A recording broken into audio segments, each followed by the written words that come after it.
पहला प्रश्न है कि निम्न में से किस खनिज को पीला केक भी कहते हैं? तो वो है uranium, option number B. Uranium को पीला केक भी कहते हैं। यूरेनियम का रासायनिक चिन्ह है यू। इसकी परमाणु संख्या है 92 और इसकी खोज 1789 में क्लेप्रोथ के द्वारा पिचब्लेंड नामक अयस्क से की गई थी। 1896 में हेनरी बैक्यूरेल ने यूरेनियम में रेडियो एक्टिवता की खोज की थी।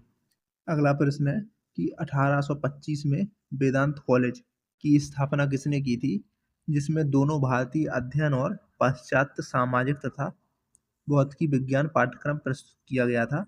तो राजा राम मोहन राय ने। वेदांत कॉलेज की स्थापना की थी राजा राम मोहन राय ने 1825 में। राजा राम मोहन राय ने ब्रह्म समाज की स्थापना की। वे भारत के सामाजिक धार्मिक सुधार आंदोलन के अग्रदूत थे। इन्हें भारतीय पुनर्जागरण के पिता के रूप में जाना जाता है। ब्रह्म समाज के संस्थापक राजा राम मोहन राय ने सती प्रथा के विरुद्ध समाज को जागरूक किया था, जिसके फलस्वरूप इसी आंदोलन को बल मिला और अंततः उन्होंने 1829 में सती प्रथा रोकने का कानून पारित करवाया। निम्न में से किस देश को पहले सीलोन कहा जाता था? तो वो था श्रीलंका, ऑप्शन नंबर बी। 1869 में सुएज नहर के खुलने से भारत से यूरोप की दूरी 7000 किलोमीटर कम हो गई। सुएज नहर लाल सागर और भूमध्य सागर को संबद्ध करने वाली एक नहर है, जिसका निर्माण 1859 में एक फ्रांसीसी इंजीनियर फर्डिनेंड की देखरेख में शुरू हुआ था। इसकी लंबाई 165 किलोमीटर और चौड़ाई है 48 मीटर, गहराई है 10 मीटर। 1869 में यह नहर यातायात के लिए खुली। वर्तमान में यह मिस्र के नियंत्रण में है। अगला प्रश्न है कि निम्न में से कौन एक वैज्ञानिक होने के साथ साथ एक महान उद्योगपति भी थे, जिन्होंने भारत में कई उद्योगों की स्थापना की थी? तो Vikram Sarabhai, option number C. Doctor Vikram Sarabhai Bharat के अंतरिक्ष वैज्ञानिक थे। उन्होंने अंतरिक्ष अनुसंधान के क्षेत्र में भारत को अंतर्राष्ट्रीय मानचित्र पर स्थान दिलाया। डॉक्टर विक्रम साराभाई सृजनशील वैज्ञानिक, सफल और दूरदर्शी उद्योगपति, उच्च कोटि के प्रवर्तक और महान संस्था निर्माता, उत्कृष्ट शिक्षाविद और कला पारखी थे। इन्हें विज्ञान और अभियांत्रिकी में 1966 में पद्म भूषण प्रदान किया गया था। अगला प्रश्न है a better India a better world पुस्तक के लेखक कौन है? तो एन.आर. नारायण मूर्ति, ऑप्शन नंबर बी। फ़ारेनहाइट में जल का क्वथनांक कितना होता है? तो 212 डिग्री फ़ारेनहाइट जल का क्वथनांक। सेंटीग्रेड में है 100 डिग्री सेंटीग्रेड, केल्विन में है 373 केल्विन और फ़ारेनहाइट में है 212 फ़ारेनहाइट। अगला प्रश्न है कि निम्न में से कौन सी बागान फसल नहीं है? तो वो है मोटे अनाज, ऑप्शन नंबर डी। मोटे अनाज बागानी फसल की श्रेणी में शामिल नहीं है, जबकि कॉफी, काजू, चाय, नारियल, सुपारी, ताड़, रबड़ आदि बागानी फसलों की श्रेणी में आते हैं। अगला प्रश्न है कि तूर दाल को अन्य किस नाम से जाना जाता है? तो इसका जवाब है अरहर के नाम से। डैश का प्रयोग हवा के बल और वेग को मापने के लिए किया जाता है? तो वो है anemometer, option number D. Speedometer का प्रयोग वाहनों का वेग मापने में किया जाता है। लैक्टोमीटर का उपयोग दूध की शुद्धता मापने में किया जाता है। थर्मामीटर का प्रयोग किया जाता है ताप मापने में। और एनीमोमीटर का प्रयोग किया जाता है पवन वेग के लिए। भारत में राष्ट्रीय हिंदी दिवस कब मनाया जाता है? तो 14 सितंबर को, ऑप्शन नंबर ए। 14 सितंबर को राष्ट्रीय हिंदी दिवस मनाया जाता है। यह 14 सितंबर 1949 को अपनाया गया था, जबकि विश्व हिंदी दिवस 10 जनवरी को मनाया जाता है और 14 सितंबर 1949 को हिंदी को राजभाषा घोषित किया गया था। मानव अधिकारों की सार्वभौम घोषणा का अनुच्छेद 6 किससे संबंधित है? तो कानून के समक्ष एक व्यक्ति के रूप में मान्यता का अधिकार, ऑप्शन नंबर ए। संयुक्त राष्ट्र के चार्टर में यह कथन है कि संयुक्त राष्ट्र के लोग यह विश्वास करते हैं कि कुछ ऐसे मानवाधिकार हैं जो कभी भी छीने नहीं जा सकते।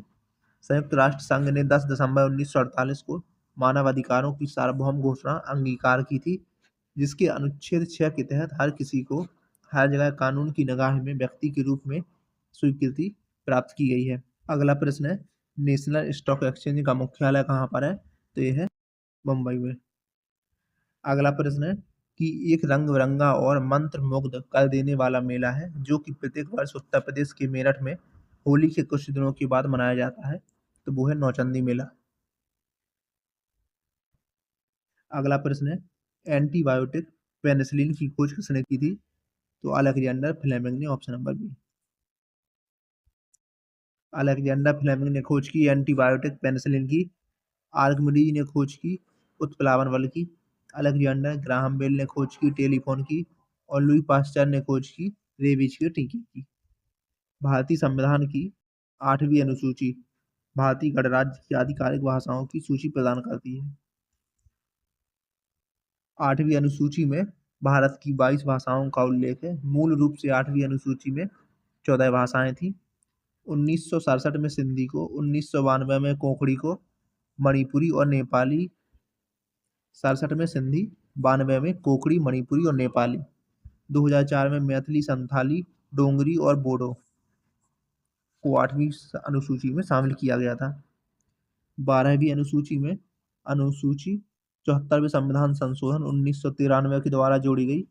इसमें शहरी क्षेत्र की स्थानीय संस्थाओं को कार्य करने के लिए 18 विषय प्रदान किए गए थे। 11वीं अनुसूची, यह अनुसूची 73वें संविधान संशोधन 1993 के द्वारा जोड़ी गई। इसमें पंचायती राज संस्थाओं को कार्य करने के लिए 29 विषय प्रदान किए गए थे। चतुर्थ अनुसूची, इसमें विभिन्न राज्यों और संघीय क्षेत्रों की राज्यसभा में प्रतिनिधित्व का विवरण दिया गया है। डैश की नियुक्ति भारत के राष्ट्रपति के द्वारा नहीं की जाती है, तो महाधिवक्ता की, ऑप्शन नंबर बी। राज्य में जो स्थिति महाधिवक्ता की होती है वही स्थिति केंद्र में महान्यायवादी अटॉर्नी जनरल की होती है। संविधान के अनुच्छेद 167 के तहत राज्य सरकार के विधिक सलाहकार महाधिवक्ता की नियुक्ति राज्यपाल के द्वारा की जाती है। पहले भारतीय राज्य का नाम बताइए जिसके प्रत्येक परिवार में कम से कम एक सदस्य के पास बैंक खाता है, तो वो है केरल। उस वाहिनी का चयन करें जो मूत्राशय से मूत्र को शरीर से बाहर ले जाती है, तो वो है यूरेथ्रा, ऑप्शन नंबर ए। अगला प्रश्न है कि राष्ट्रीय शिक्षा दिवस प्रत्येक वर्ष 11 नवंबर को मनाया जाता है। निम्न में से कौन सा जिला उत्तर प्रदेश के बुंदेलखंड से संबंधित है? तो वो है महोबा। उत्तर प्रदेश का क्षेत्रफल देश के कुल क्षेत्रफल का लगभग 7.3% है। 6वीं शताब्दी ईसा पूर्व के दौरान मथुरा के आसपास के क्षेत्र को सूरसेन कहा जाता था। मत्स्य, राजस्थान, राजधानी विराटनगर। पांचाल, बरेली बदायूं का क्षेत्र, राजधानी अहिच्छत्र। अंग, बिहार का क्षेत्र, राजधानी चंपा। सूरसेन की राजधानी मथुरा। निम्न में से किस रोमानी काव्य लेखक को उनकी कीर्ति मदनाष्टक के लिए जाना जाता है?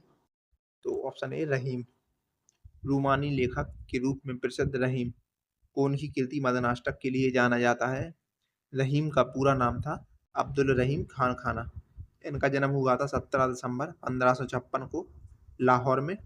ये मुगल बादशाह अकबर के संरक्षण में थे।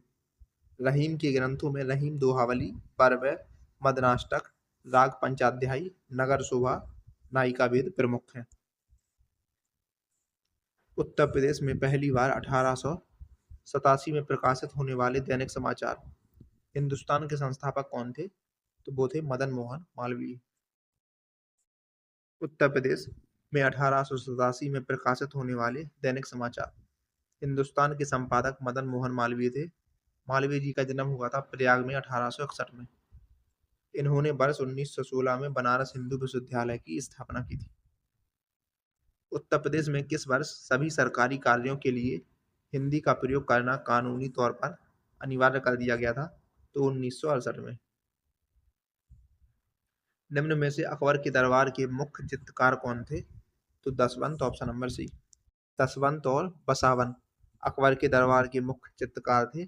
अकबर के नवरत्न थे अबुल फजल, फैजी, मियाँ तानसेन, राजा बीरबल, राजा टोडरमल, राजा मानसिंह, अब्दुल रहीम खान खाना, हकीम हुक्काम, मुल्ला दो प्याजा।